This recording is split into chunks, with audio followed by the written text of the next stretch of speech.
Hello chess lovers, welcome to the new video. So I played another game, game 3, and I didn't play well. My opponent outplayed me and I think I was lost, but then a miracle happened. He gifted me the win from a really bad position. So let's see how it all happened. So my opponent was Spartak, 1738. Started with white pieces with pawn to d4, knight f6, bishop f4, d6. So as I mentioned, my plan is to go e5, but after e3, knight bd7, he stopped my plan, so I cannot go e5 anymore. But what I can try to do is maybe catch this bishop. So I went knight h5, bishop g5, h6, bishop h4, g5. And now, of course, if he goes here, I have the option of capturing. I don't have to rush. I can develop and I can wait for white to force me to capture by removing this knight, or when he castles, or just the appropriate moment. Right now, there are no tactics after knight g5 attacking the knight.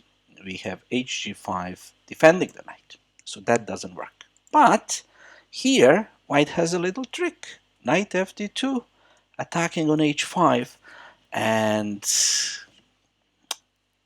giving some time to himself, because if I go back, he can go back too, and now the bishop is safe. He will play h3 and he will have a retreat square. So I decided not to go back, but instead I supported my knight, and then he renewed the attack on the same knight. And here I had the option of capturing. I was considering it, but I wasn't sure. What's this position? Uh, I just wanted to show you that he cannot play knight f3, because then the bishop is undefended. So that's his problem. So he either has to lose time by retreating, or not develop the knight on this square from where it attacks my pawn. So he cannot easily win this pawn. But of course, it's a weak pawn, and I'm not sure about this position. Who does it benefit? I had a similar position with white in one tournament game a few months ago, but I didn't manage to win. So I was considering it, but I didn't want to go for it, because I saw this idea. Go with knight here, and when the bishop retreats, go with knight here, and eventually catch that bishop. So that's what I did.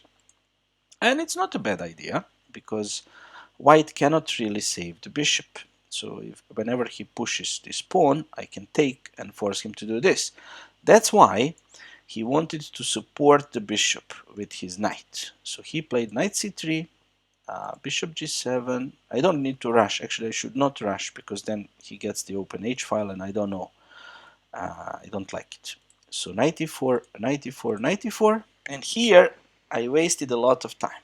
I wanted to open this diagonal for my dark square bishop, so I was calculating c5, and I was checking what happens after dc5, maybe bishop b2, and I was trying to make it work, but I couldn't, and I wanted to continue trying, but then I realized that even if it works, if white doesn't want to go for it, he can just play c3.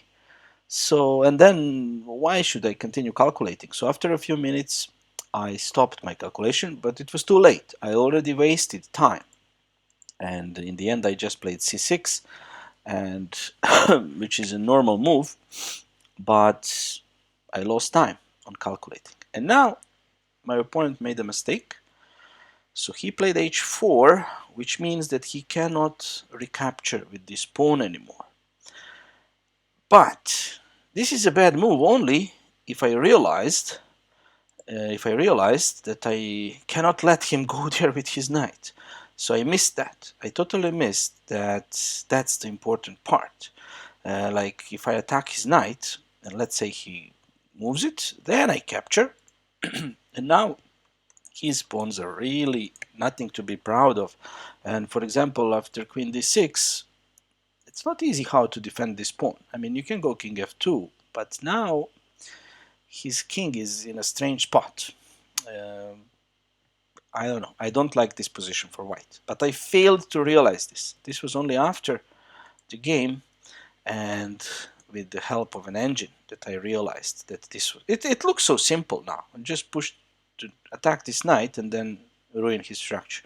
But I didn't see that. I totally missed that in between move. So I took on g3 and now knight captures on g3, and this knight is a monster. It can come here or sometimes here or here, but most likely h5. H5 is the square from which it will cause me most trouble. For example, if I just continue developing, he can go knight h5, attack my bishop. If I go back, I lose a pawn because he can just take and I cannot recapture because that opens the h file and sorry, I lose the exchange. Another option was to defend this bishop on g7, but I lose the pawn again. Hg5, I cannot take because of the h file. It opens up, and here I even get checkmated if I don't want to lose the knight. So that's terrible. For these reasons, I captured on h4. By doing so, I give myself some time, a little bit of time to organize my defense. So he took rook h4, bishop f6, and now, nice move from my opponent, rook back. So the pressure here is permanent. The knight is coming here, and then what will I do with my f6 bishop? Not sure. So I played queen b6, trying to organize some counterattack. I was hoping maybe he will go to c1 and then he will slow down a little bit, but he didn't. He played a nice move, b3. He didn't mind that this diagonal is weakened, so I gave check in hopes that he will block and that we will go for an endgame. And in that endgame, I think I'm perfectly fine because I only have this weakness, and then it's not a big problem. But as long as the queens are on the board, I have that weakness. I have my king to worry about, and also I have a bishop that is doing nothing. So it's okay. In the end game, I can make that bishop alive, and if nothing, I can hold, or maybe even become better in the future. But with the queens on the board, this is just a terrible position. So he was smart. He found king f1. So he forgone his right to castle, but king is fine on f1, and my position is really bad. And now I was thinking, I want to castle queenside. So to do that, a logical move is bishop d7, but after knight h5, it seems that I'm in trouble. So if I go bishop g5, f4, and he will ruin my pawns after, for example, this and this. This looks terrible. This looks terrible. There was an option here. What was it? To defend, yeah, but I wasn't sure. I saw it, but it looked dangerous after f4, queen g6, bishop d3. Now I see that I can continue, but I don't know. I didn't like it. So for these reasons, I did not develop, but instead I played e5 with the idea to go here. So after knight h5, I went there, and now I'm allowing this check to win some time. That was my hope, because already at this point I realized that even though I have a bishop pair, somehow my king is in trouble. It's just in trouble, and I have too many weaknesses. This square, this g7 square, and very good potential for this rook. When the bishop comes here, the queen is coming to attack. I don't know. It really looked bad. So my hope was that he's going to give check, and then After king f8, he has to go back. So I lost the right to castle too, but he wasted a move or two. So here maybe I can bring somehow this rook or this bishop. I didn't see what would be my next move, but this was my hope, just to gain some little bit of hope, like with these small wins of time, maybe slowly to organize my defense. But he didn't do that. He played an excellent move, bishop g4. So if I take that bishop, queen comes in, and here I think I can resign. It looks really terrible. I don't know. I cannot castle because the queen is stopping me, and there are threats like queen g7 followed by knight f6, losing probably all the pawns. I'm not sure. I can attack his pawns, but behind his pawns there is nothing. Behind my pawns it's my king. So after bishop g4 I became really worried. So I played rook g8 to take this square so his queen cannot come to the best square. But now there will not be any castling. So my king is in the center. So ideally I will run like this, but that's three moves, or at least two, to get to c7. He played queen f3, and if I let him do this, I don't know. It looked kind of dangerous. Maybe it was possible, but no, it was not. That's just too bad. That's too bad. So I don't know. I played rook g6 just to stop it. Queen f5, attacking my rook. I went here, and now the moment of luck happened. After playing such a nice game, Vaz Spartak did something unbelievable. He just gave me a piece for nothing. So I don't know. Probably he miscalculated something, but I don't understand how this happened.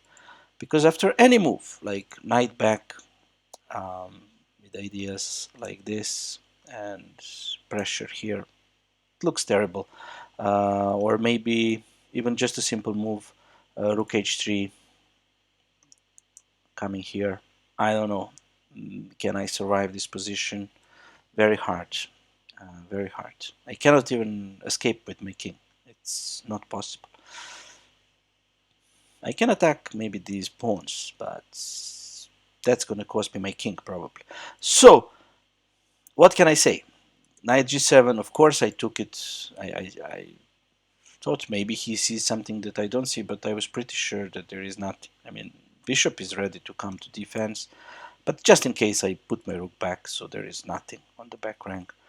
And now, I mean, he tried, but it's too late. I am just running with my king to safety, and there is no attack. So king c8 took, and now he made a double attack, but that doesn't work because after queen c3 I attack his rook. Plus I'm pinning here. Okay, he can evade the pin, but the rook is going to be hanging. So he gave a check. I went king b8. As soon as I made it, I saw that actually I could have played f5, because when he takes, it looks dangerous, but he has no time for this cover check because I just take his rook. So I saw it once I played king b8, so it was too late. But even king b8 is fine because this is attacked and this is attacked, so there is no defense. He took here, but I mean, what are you gonna do? If you save the other rook, the central rook is hanging, so there was no saving here. Rook e7, and now it's a forced checkmate, and that's how the game ended. So not a great game, or to be more precise, probably a terrible game by me. So I was completely outplayed in the opening. Okay, h4 by him was not great, but since I didn't see d5, it didn't count. And then he played some really nice moves. So well done, Buzz Spartak. I don't know why you played knight g7. What was that you saw, or how did you? I don't know. I was lucky. Yeah. So I'm not happy I'm happy that I won, but I'm not happy with my play. And this is definitely not 2500 level play. Maybe more like 1800 from time to time. I don't know. Not to insult anyone, but it looks like I'll need to improve on my play if I want to reach my goal. So thankfully, we are just at the beginning of the journey, and my opponents are not strong enough to punish me yet. But we'll see. Soon, the ratings will be higher and higher, so I'll have to improve on my play very soon. Thank you for watching, and see you again. Bye.